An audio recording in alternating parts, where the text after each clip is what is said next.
Sneakers and Cleats, the podcast. 3, 2, 1. Hold on. Hold on. Welcome back to Sneakers and Cleats, the podcast. It is Monday, September 9th. It's episode 132. That's Don Harris. I'm Matt Roy. Don, how are you? I'm great. Good to go? Happy Monday. Yeah. Yeah, it's football season. Heck of a weekend we had. I love football season because it's a routine. You know what Thursdays are with TNL. You know what Fridays are with Friday Night Fever.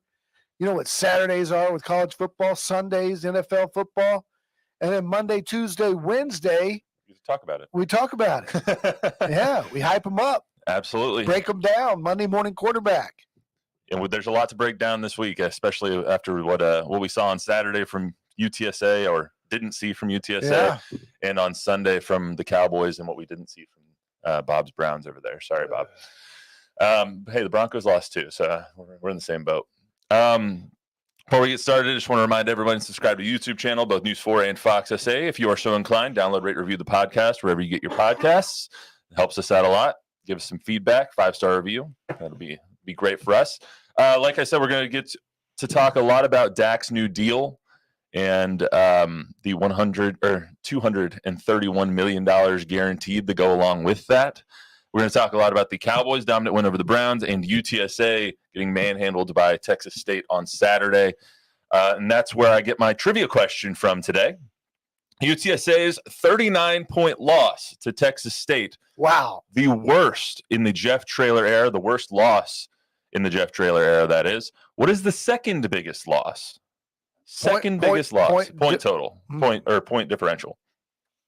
Second biggest loss in the Jeff Traylor era. This is his 5th season with UTSA. So you got. Give me the answer? No. You can answer now, or we can wait until. I'm going to think about it. All right. Let's think about it.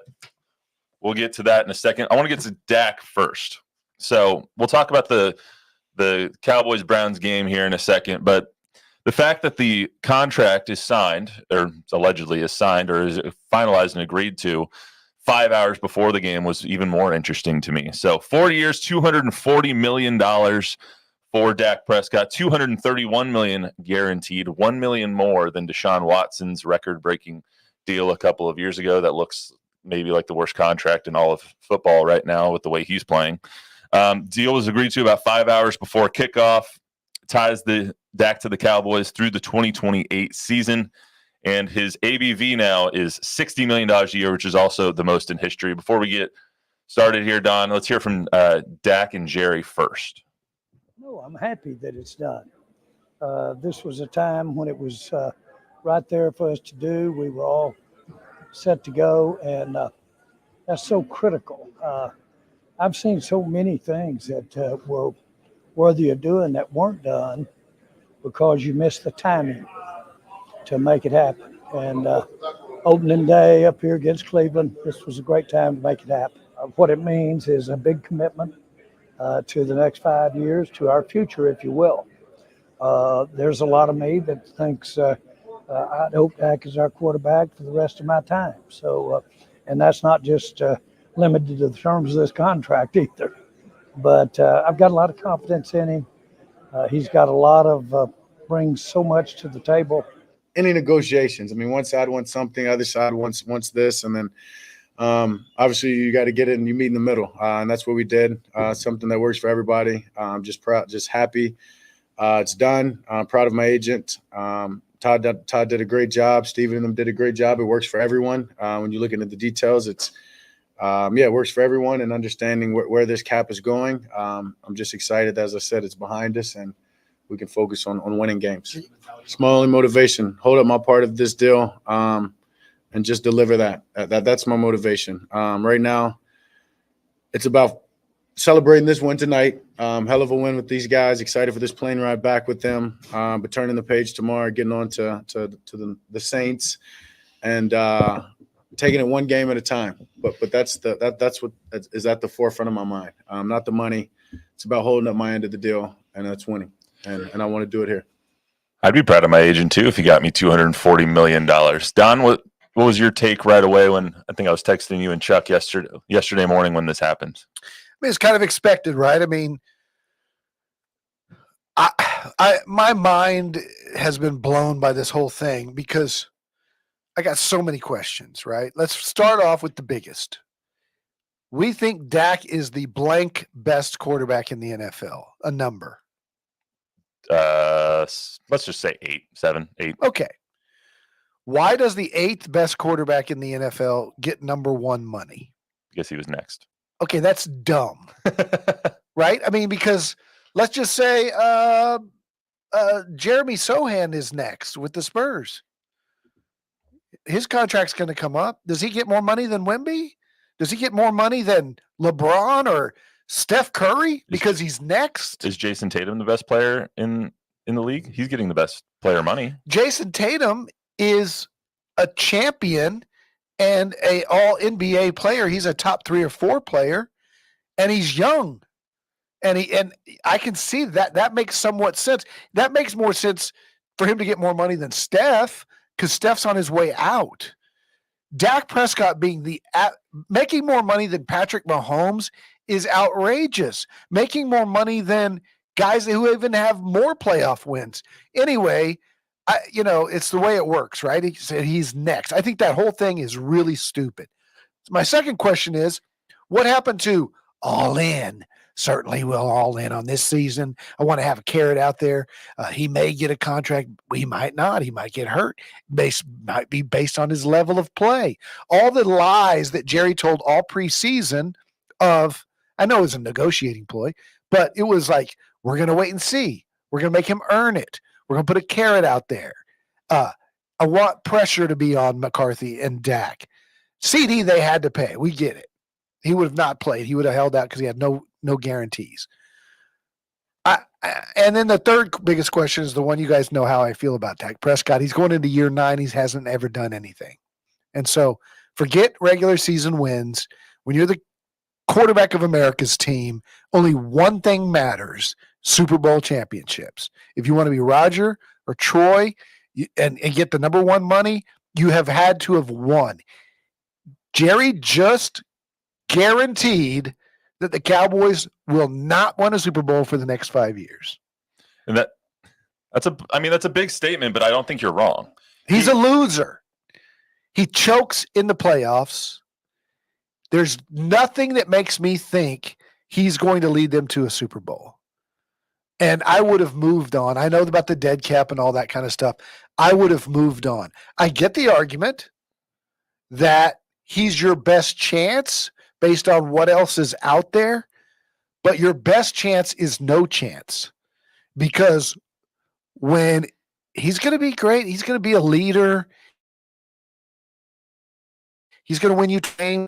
But when push comes to shove in the second round of the playoffs and it's a tie ball game and there's 3 minutes to go to drive to win the game, he's going to throw a pick 6. Hey, Don, let me ask That's who he is. Have worse quarterbacks won Super Bowls? Super Bowl? Yeah. Yeah, Trent Dilfer won a Super Bowl. Yeah, they have really good teams around them. Brad Johnson won a Super Bowl. Well, I guess that's my point, is that it doesn't have to be the quarterback to make it to the Super Bowl. Correct. But here's the thing now with the salary cap, when you give Dak Prescott that much money, it's hard to build a really good team around him. He's had that good team around him and hadn't done anything. So now he's got CD paid. They're going to have to pay Micah or franchise Micah now. You're going to have to pay Micah, yeah. And so what else? That's what Jerry said all preseason was, how much of a roster can you build around a guy when you pay him $60 million a year? I mean, right now he's going to be making, as of next year, he's going to be making 25%-ish of the salary cap, depending on what the cap is next year. Look at all the money the Browns spent on Watson. Yeah. Do you know who has the second most salary cap right now? Who? The Browns. No, there's only one team that I think is New England that has more salary cap than they do. Room. Right now. Yeah, room. Exactly. So, when they restructure these contracts, they give them all the money up front. They push it out year. Well, they add those void years on the back that helps you stretch it out in the salary cap aspect of and it. So even though it looks like a huge contract up front, they can restructure those things and still build it. That's true. And Dak, I think the smartest thing Dak said there was where this cap is going. So with the TV deals and with all of that, the cap is going to continue to grow. 60 million may not seem that outrageous because whoever's next after this, whether that's Herbert or whoever, they'll get 61. Herbert's already been paid. It's going to be one of those younger quarterbacks that the guys who have been drafted in the last couple of years, CJ Stroud's. Of the CJ world. Stroud will get 265. Yeah, or whatever. I mean, when you look at it, 60 a year is objectively ridiculous for anybody. Especially when you're looking at the previous high on the contract was 55. So you basically blew the previous high out of the water with giving someone $60 million. Who was making 55? A few of them. Herbert. Watson. No, Watson's not at 55. He's a little bit below that. Objectively, what do you mean objectively? Burrow's making 55 as well. When you say objectively, I mean, a guy gets paid. It doesn't. There's no one that's to say that they're getting paid too much or too little. Right. No, I mean, I'm just saying, like, when you look at where the cap is, when you look at where the cap might be going, $60 million is still either 25%, 20% of your cap. It's still a lot of your cap space. That's what I'm saying is if Dak was making 15 to 18% of the cap, okay, I get that for a star quarterback. But 25%, it's hard to build a winner around him. There was they have a chance to. I was really impressed with Overshone and the Carson kid, the 21. Jalen Carson. Yeah, I think that's what you're going to have to do. You're going to have to continue to live on rookie contracts with everybody else. But you're not going to be able to keep those rookies when they come up. Like no, you have to let them Overshone, go. You're going to have to let them go and get new rookies. And do it again. Yeah, DeMarvion Overshone's not going to be on this roster for 5-6 years because that's just they can't pay him a second contract now. Like once Zach Martin goes, maybe you can move Zach Martin's money over to a guy like Tyler Guyton or whatever you need. Or once Terrence Steele is done, you can move his money to a Cooper Beebe or whatever the case is. But you can't add those key players anymore the way you used to be able to do it. Like when Dak was in his first 5 years, he was on that 4th round contract money. You could put an Amari Cooper around him. You could put those guys around him, and now you're living on the razor's edge of talent here. So it just doesn't make a lot of sense. Well, and that's why it's so important that guys like BB and Guyton have come through for Dallas. I mean, those look like really good acquisitions that are dirt cheap, right? Yeah, I mean, and they're really good at drafting. Now, they're very good team at drafting and developing their talent. They're extremely good at it. I think if your guy's in year 5 and he's the 8th best quarterback, you can give him that next money, $60 million. But in year 9, I don't know. I think there's injury concerns. And most of all, I think there's clutch concerns. He's just not clutch. There's a lot of mobility concerns, too. He's not as young as he used to be. He can still run a little bit. I don't mean to hate on Dak. Dak's a very good quarterback. He's a very good quarterback. He's a 6th, 7th, 8th best quarterback in the NFL. He gives you a chance to win in the regular season. I just don't think he has the clutch gene. Let me ask you this. Jared Goff or Dak Prescott? Who do you want? I don't know. I think Goff is kind of the same guy, right? He's kind of the same guy. I mean, he got to the Super Bowl. Yeah, no, he didn't. Yes, he did. He got to the Super Bowl with the Rams. Oh, okay. I was thinking with the Lions. I'm locked there. I was thinking about the Rams last year. They were up 24-7 in the NFC Championship game and lost to the Niners. You mean the Lions? The Lions lost to the Niners. Yeah. And so I kind of see him similarly to Dak in as far as the clutch gene thing goes, but he's probably younger, right? Yeah, he's a little bit younger. Yeah. I would take Goff. I would take Goff over Dak. Yeah. I like Goff a lot, but I also like their scheme a little bit more. Overall, when you look at this, though, it's just like, why did this take so long? Is also my question. Like, why did we have to wait until Sunday, 5 hours before the game? He gave him everything he wanted. Who caved? Jerry. Or Dak? Because what I heard an interesting point this morning from our guys over at San Antonio Sports Star. They think that Dak caved. How so? Because their theory was that this is the deal that's been on the table for a while. So why is it just signed now? Because if you're Jerry, you're going to offer him a little bit more than Deshaun Watson, $231 million guaranteed, as opposed to $230 million guaranteed for Deshaun. You're going to give him the $60 million a year because that's what he would have commanded on the open market anyway, or even a little bit more. You have to pay it now. Jerry yes, you did, because you were going to end up paying more on the open market. But my point is, this could have been done 8 months ago. Exactly. And if you think Dak Prescott caved, the guy got an $80 million check cash this morning. $80 million. Yeah, he's gonna be and buying two- Rolexes for his entire and team. $260 million. Dude, the moment that is offered, you take it. I don't think What difference does it make? Like, what difference does it make if it was 8 months ago or yesterday? because 8 months ago you might have gotten him a little bit cheaper. You think? Yeah, because Joe Burrow's deal wasn't done yet. Tua's deal wasn't done yet. All these other deals And weren't couldn't you done have yet. cleared more cap space to add players around him had you done it Yes, earlier? because you could have changed. Because it changed. Actually, I don't know about that because the year as we currently sit, he's playing out the last year of his current deal before this one kicks in. The idea to me that Jerry Jones said, "Hey Dak, I'll give you $60 million a year, 261 total, $80 million right now. Let me think about that for 8 months." That idea just doesn't float in my head. I just can't. I can't get my head around it. Well, then I would go, where's the pen? well, then it's another instance of Jerry caving as he always does. That's what I think. So what's the alternative? Like, let's say you didn't want to sign Dak for this huge contract. What do you do? I actually How saw do you something. go about? I saw something hilarious on Twitter, and it was that Jerry saw how bad Shadur Sanders played against Nebraska, and so he offered him a little bit more money to Dak.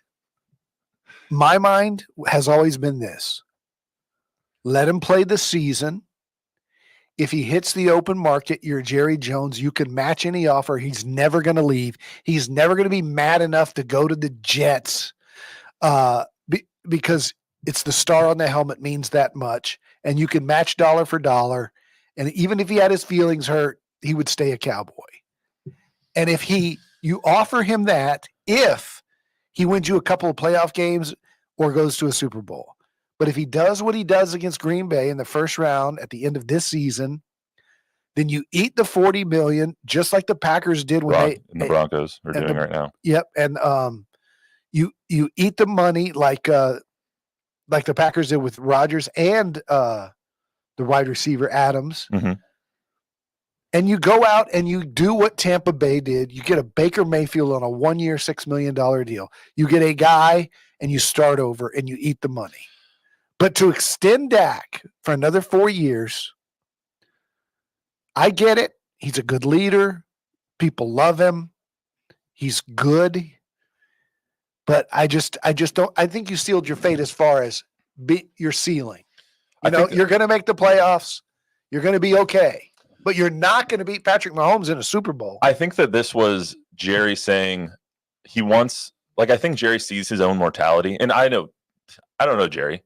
So I can't. So like this is just me guessing, but I think Jerry sees his own mortality and sees, okay, what is my best chance to make it back to the mountaintop before I give it everything over to Steven? And his best chance to make it back to the mountaintop and win another Super Bowl isn't getting a rookie quarterback, isn't getting a Baker Mayfield, isn't getting a Geno Smith. It's signing Dak, who is a top 10 quarterback, and hoping beyond all hope that he breaks through. Right. And I think that's what this was. It's him saying, I'm giving you 4 years to break through this glass ceiling that the Cowboys have been on. Yeah, I agree with that. And as I said, it's your best chance, but it's no chance. It sucks. It's your best chance. What's up? Tom Guerrero is in the house. Hi, Tom. And Shout out Tom Guerrero. He's got a comment. Okay. He says Jerry Jones waited to sign Dak to keep the Cowboys on everybody's radar. That's all sports talk shows did, is talk Cowboys. Jerry was promoting Cowboys. Could be. That's a guy from the business office. Could be. Jerry's a genius. I do also think that just a little bit that it was signed on Sunday morning just as like an FU to Deshaun Watson before you would go out and kick his ass, get in his head a little bit, because it was like $1 million more. You no longer have that title either. We're going to take that away from you. We're going to take all your talent away from you because you suck now. So was he still the highest paid at this point? He had the most guaranteed money. Okay. So his deal was what, 4 years, 230? Is that what it was? They restructured it though twice now. Yeah, but when he signed it, it was what, 4 years, 200. It was the only fully guaranteed contract in NFL history. Oh, that's right. And It was still fully is the only. guaranteed. Yeah. Actually, no, it's the biggest fully guaranteed. Because Dak's got 231 guaranteed and 240 total. Yeah, it's basically fully guaranteed. Like you can get $80 million up front. Yeah, it's crazy. All right, let's get The to $80 million, by the way, is the only number that matters, because if he snaps his ankle next week, the 230 goes out the window. No, it doesn't. It does. 230 guaranteed means 230 guaranteed. Okay. So if he snaps his ankle next week and can never play again, he's getting $231 million. The only thing that they can get out of is the 9 that isn't guaranteed. Mm, Let's get to the actual game to Bob's dismay. Hey, by the way, can we start with the Cleveland Browns turf? That looked like a Super Bowl field. Isn't it grass? It's grass. Yeah, It's grass. natural grass, but it looked like it had been painted with the seeding, when they seed like the highways and Yeah. they paint that stuff down. I mean, it was really, really short and really beautiful. The way the paint job was, it looked like a Super Bowl. It was really well done, but you saw guys slipping early, and part of that was, I think, the paint. You saw a lot of people slipping all over the league yesterday. I don't have any inside in the field. And what's the new I hate logo? I hate that brownie. Yeah, I hate it. That's I don't too know why big. they Is do it a little I gremlin? hate it. What is that? Brownie. Is it That's the hell is that? Yeah, a little gremlin. yeah, Okay. yeah. It's too big. It's like not Too big. Too big. So obviously the Cowboys won 33-17.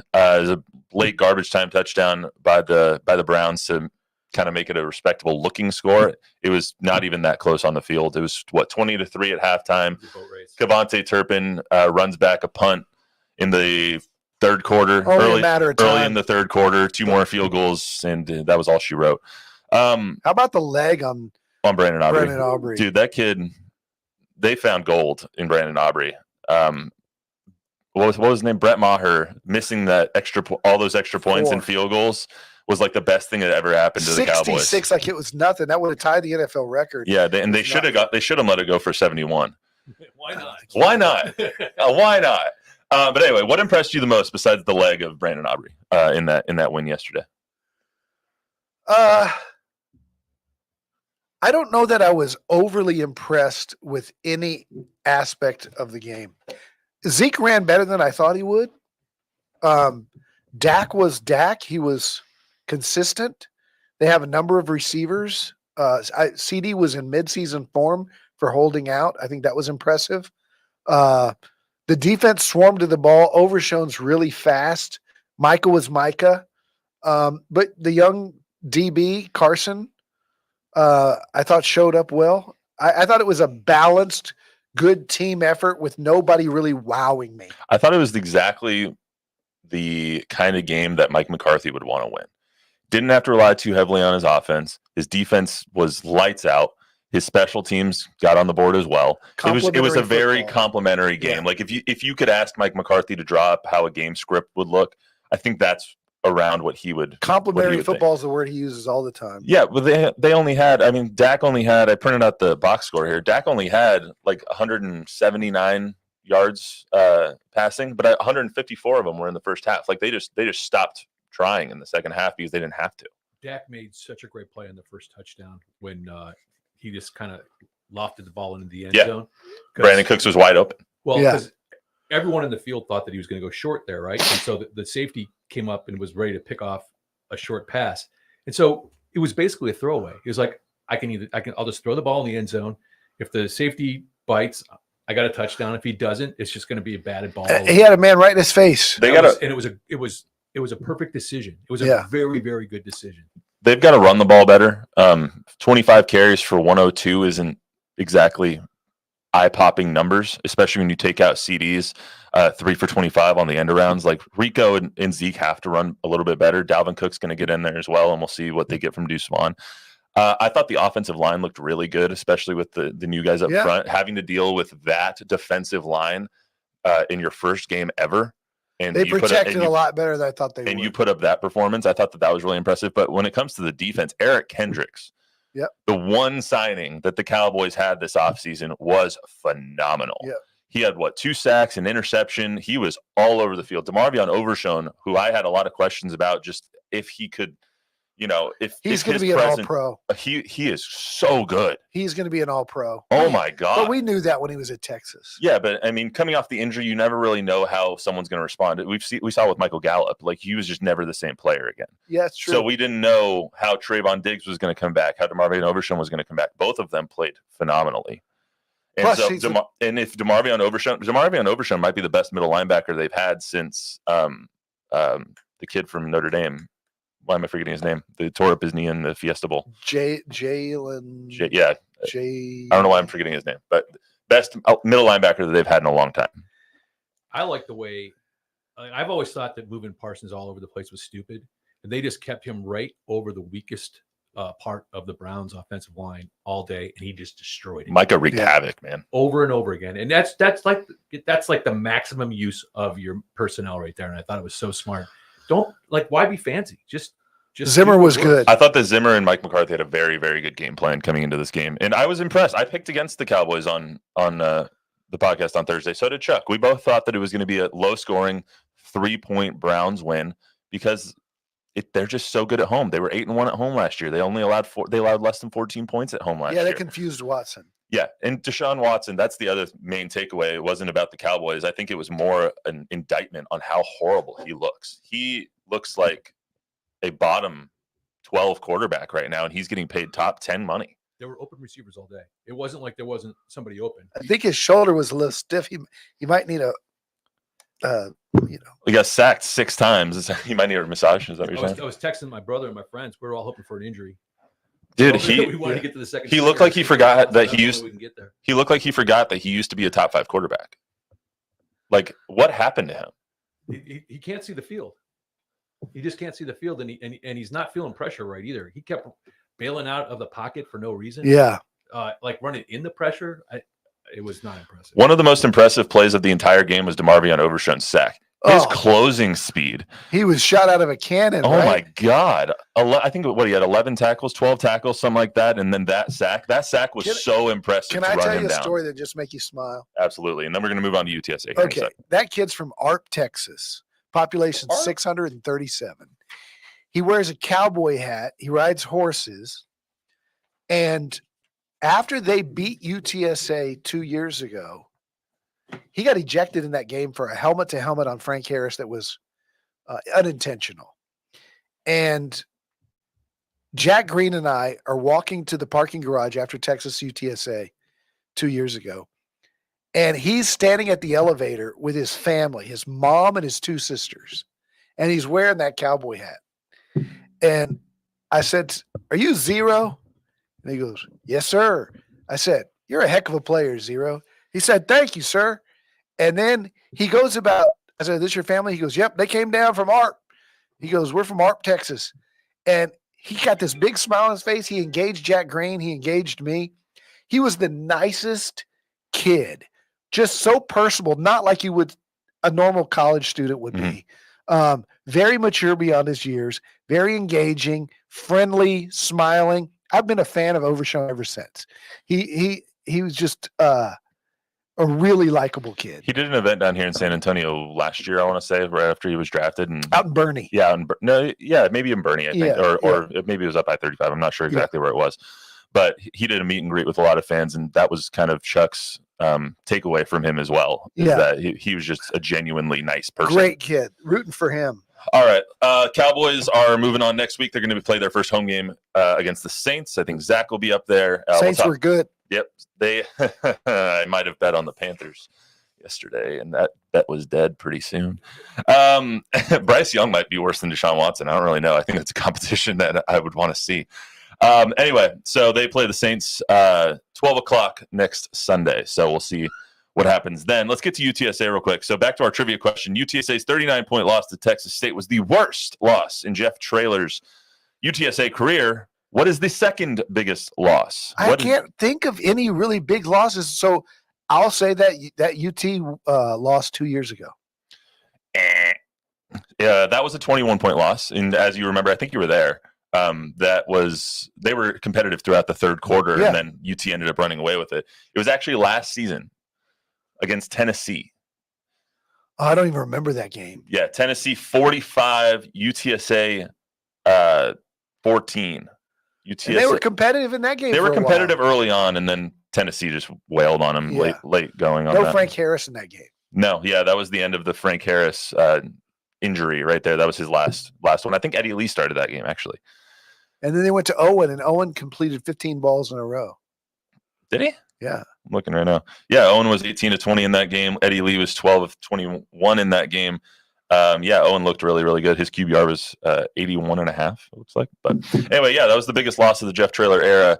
But the loss to Texas State, we're going to get into that right now. The loss to Texas State was the biggest of the I-35 rivalry. It went from I-35 showdown to I-35 beatdown within like 0.2 seconds in that game. You could kind of tell it was coming if you were just watching the game. Once they got that pick on Jordan McLeod on the first possession, on Texas State's first possession, you were like, okay, they have some momentum. They're going to go in, get this score. They're going to start this thing off right, 7-zip. I think they go 3 and out right after that and miss a couple of plays that they should have hit. And Jeff talked about it a little bit today, but you could just tell that the snowball started rolling as soon as they got stopped on that 4th down.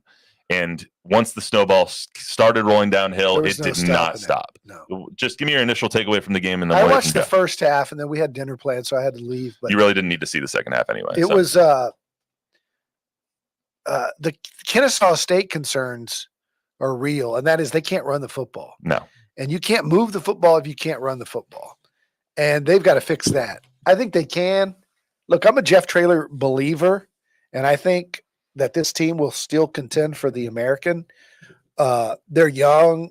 They're playing against experienced bodies. And I think before we panic and say UTSA is awful, we got to tip our cap to G.J. Kinney and the recruiting that he's done at Texas State. They might beat your Arizona State Sun Devils this week. They might. Well, they're really good. I'm still flying. ASU just beat an SEC opponent for the first time in program history. Really I'm flying high right now. Now you're trying to tear me down. And so Traylor's got players. They're just young players and they're inexperienced, and they had a bad game. They had a really bad game. I think it was a combo of that. It was a combo of UTSA playing one of the worst games they've played under Jeff Traylor, and Texas State came in and played one of the best games they've played under. And as a whole season, they were fired up.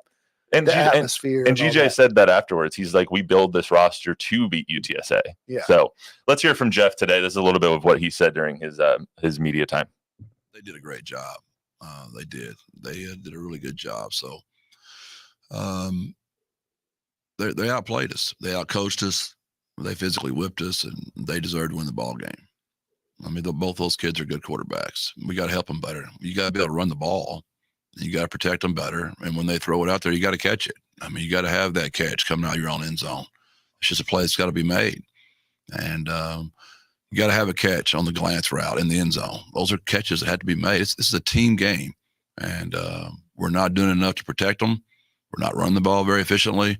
And we're not catching it when they throw it. We just didn't play well. And we got to help both those kids. Both those kids referring to Owen McCown and Eddie Lee Marburger. He did announce that Owen McCown will be the starter again versus Texas. I don't know whether that's a punishment for him or whether or not, because that's going to be a rough one. Even though we did see Northern Illinois beat Notre Dame as 28. No. This is not Northern Illinois or Notre Dame. Hey, I'm just trying to hope. All right, Texas, a little bit of hope. Texas might beat the Browns. They're 30.5-point favorites in that game. 30.5. That was the opening line. As far as what he was saying about helping the quarterbacks, they can't run the ball at all. They have 3 running backs who are good, but they're the same exact running back. They're not blocking for him. No, it's not the running back's fault. Well, when you're running inside zone and you're running into the ass of your own guard, it's a little bit the running back's fault. Well, that's one play. You can't run inside zone right now. You can't run outside zone. You can't run counter. Your offensive line is not opening up holes. They're not physical enough at the point of attack. No. I was talking to somebody at the game, and this game, football, is won and lost in the trenches. Absolutely. And they got manhandled in the trenches, both defensively and offensively. Did you see the size of the offensive line at Texas State? Like across the board, it's 335. Yeah. They're huge. They're big guys. Yeah. They recruited well. But it's still, you still have to win the point of attack. Yeah. Like, you are supposed to be the better team here. Yeah. UTSA is in a better conference, probably the conference that is a step below the Power Four, unless you want to count the 2-pack, the Pac-2 now. Still, that's what it's called now. That's literally like where they're supposed to be. UTSA is supposed to be the better team. You're supposed to have the bigger offensive lineman. You're supposed to be the more physical team, and you just got your ass kicked. Yep. In every sense of the word. And Traylor said that last Monday. He told us that was a possibility. He called his shot. He does that. He does that a lot. I know he sandbags, but I think he really believed it this time because he knows what GJ got. That kid was the Sun Belt Player of the Year. James Madison was in the top 25.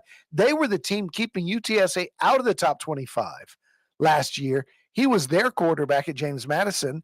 He was the Sun Belt Player of the Year. Who leaves a school to go to another school in conference? Well, their head coach left too. Yeah, James Madison. But like, Cam Ward is at Miami now. He was Incarnate Word. You leave to go to a step up like he did to go to Washington State and then to Miami. But to go to a conference rival your senior year, you know why you do that? Because of GJ Kinney. Well, it also has something to do with how big he is in stature too. He's like 5'10", 5'11" as a quarterback. I think you go to where quarterbacks are made, and GJ proved it with Lindsey Scott, with Cam Ward, and the guy that was there last year that went to Western Kentucky. At Incarnate Word? Yeah. At TJ Finley? Yeah, TJ Finley was at Texas State last year, and he went to Western Kentucky. So I think that offense and GJ's offensive mind is appealing to quarterbacks in the portal, and they went out and got a really good one. I think that they got the offensive coordinator had a bad day for UTSA because he kept calling the same thing. He wasn't taking any shots down the field. There was 30-mile-an-hour winds, so I understand why he wasn't trying to put some air under it because that ball was whipping all over the place. You saw it on a couple of Jordan McLeod's long passes when they were going into the wind, or when they were coming with the wind. He overthrew a couple of wide open receivers down the field because there was literally 20 to 30-mile-an-hour winds in San Marcos, and I don't know how much that affected McCown. I don't know how much that affected the play calling, but even if they drew up the perfect plays, you can't do it if your quarterback is getting abused. This may end up being a great thing for Jeff Traylor, because Jeff has been whining and I don't mean to use the word whining in a negative sense. Jeff has been complaining for a while about UTSA's NIL. If Texas State has more money than UTSA to go get players like Jordan McLeod, because is McLeod better than Owen and Eddie Lee? I think so. So why didn't UTSA get somebody like that? Is it money? And that's what the question is. Does Texas State have more billionaire dudes supporting that program than UTSA does? Because I think this is, like I said, might be the best thing that Jeff could hope for, because it shows the UTSA booster / fan, big fan. This is what he's been talking about. Y'all want to win games, you got to have good players. That's what actually was interesting. April and Sierra tweeted out something of that nature right after the game ended. Like when you look at what the AAC teams spend in NIL compared to what UTSA has to spend right now, from what she's told, it's $4 million to $22 million. So it's like, I do think it's interesting though that's the takeaway right after you lose to Texas State, is we're trying to get more money for the program instead of, okay, make do with the players that you do have. He will. No, and I know Jeff will, and he's not going to rest until this. He's got good players too. He likes this team. And we're not waving the white flag on them by any means. Like it was one bad game and they lost to a rival, so it's always a little bit more. But if Texas State can buy that kind of player and players in 1 year, then it shows you what can be done with NIL. Correct. That's fair. When you lose a game 49-10, another, changing the players isn't an option already. And it's the fact that we're asking for more money, or they're asking for more money for UTSA right after a 39-point loss, it doesn't really leave a good taste in my mouth. But at the same time, it's the reason that the game was 49-10 was they have better players, older players. They had more veterans, players. That's for sure. It reminds me of when Bear Bryant was at Alabama.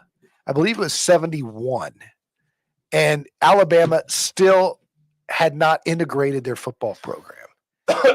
And on purpose, Bear Bryant scheduled USC and the legendary John McKay. And John McKay came in, I think it was, with a roster full of African-American players, including Sam Bam Cunningham at running back and others.